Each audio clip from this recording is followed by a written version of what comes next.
What made you decide that you wanted to be a cop? I guess when I was a little kid and I was in safety patrol, I felt as though I wanted to do something involved with the community, even at that age. So as I was growing up, I met some police officers and thought that was an interesting profession. I figured I could help people, and I thought the job was kind of exciting, and I liked the part of the security of it, 20-year retirement and good pay and all that, so I decided to get into police work. Don't you do like work in school with their kids? Yeah, I don't work on the road patrolling anymore. All I do now is teach drug prevention programs in the school system. Right now I'm teaching in the 6th grade system at Hennessy School. Yeah, my brother has you. Oh, at Hennessy? Yeah. What's your brother's name? Glenn. Glenn. Yeah. You look like him, a little troublemaker. He's always making donut comments to me at Hennessy. And then I teach at Kent Heights and also at Grove Avenue School. And next semester I'll be in 8th grade, where I teach at Mountain Junior High and Riverside Junior High in a day program. Okay. How many years of training do you have to go through? The way it's set up now, you have to go be appointed by a police department, and then you go to the Municipal Training Academy, which is located at CCRI in Lincoln. That's a 14-week program. Once you graduate from the academy, you then work as on-the-job training for about 6 weeks, and then you're certified to ride by yourself.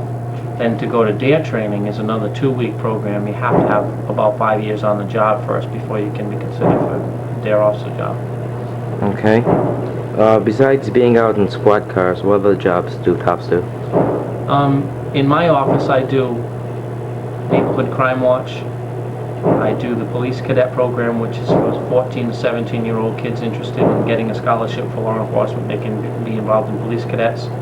I also have block parent. I do crime prevention speeches for neighborhoods as well as businesses.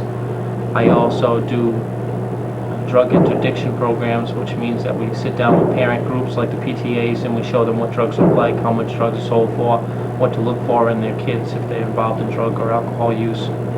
That's a separate program. We also do bartender training, where we train bartenders in underage drinking and the identification of drunk and disorderly people. We also have a program in place where we do fingerprinting of young children in the elementary schools. So we have a vast array of all different programs in East Providence. Okay. What kinds of things do you have to learn before becoming a cop, like learning to use a gun and things like that? Just about everything you need to know to be a cop. You either learn in the police academy or you learn through on-the-job training here with in-service training in the police department.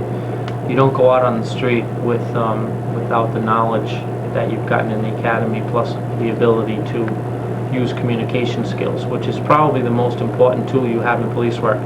The gun and the nightstick, yes, some people use them on occasion. You might have to use your stick or your hands to subdue someone, but 99.9% of the time it's communication that gets you through the day-to-day activities. Besides the gun and the nightstick, what other weapons do cops use to defend themselves? Okay, they use something called capstun. Capstun is an item that they carry on their belt. It's kind of similar to mace, but it's a little stronger. If you took cayenne pepper and you put it in a chemical spray can and you added some water to it and a couple of jalapeno peppers and crushed them all up, that's what's in a can of capstun. The police officer that uses it has to go through an 8-hour block of instruction on how to use it, and that's probably the best tool that they use rather than their nightstick. If you spray somebody with that capstun, it normally knocks them to the ground. They can't see or breathe too well for about a half hour. It causes all their mucous membranes to all come out of their system and get all over their face. It's kind of a messy operation. But it stops a person from being injured by being hit by a nightstick or a blackjack, like we used to in the old days, where you would fight with the cop and the cop would have to hit you in the head or hit you in the shoulder. Now we don't have to do that anymore. We capstun you, you fall down to the ground, you yell and scream for us to get it off you. We handcuff you, we bring you to the police station, and it takes a good half hour, 40 minutes of washing your eyes out so that you can see. And that's usually what happens.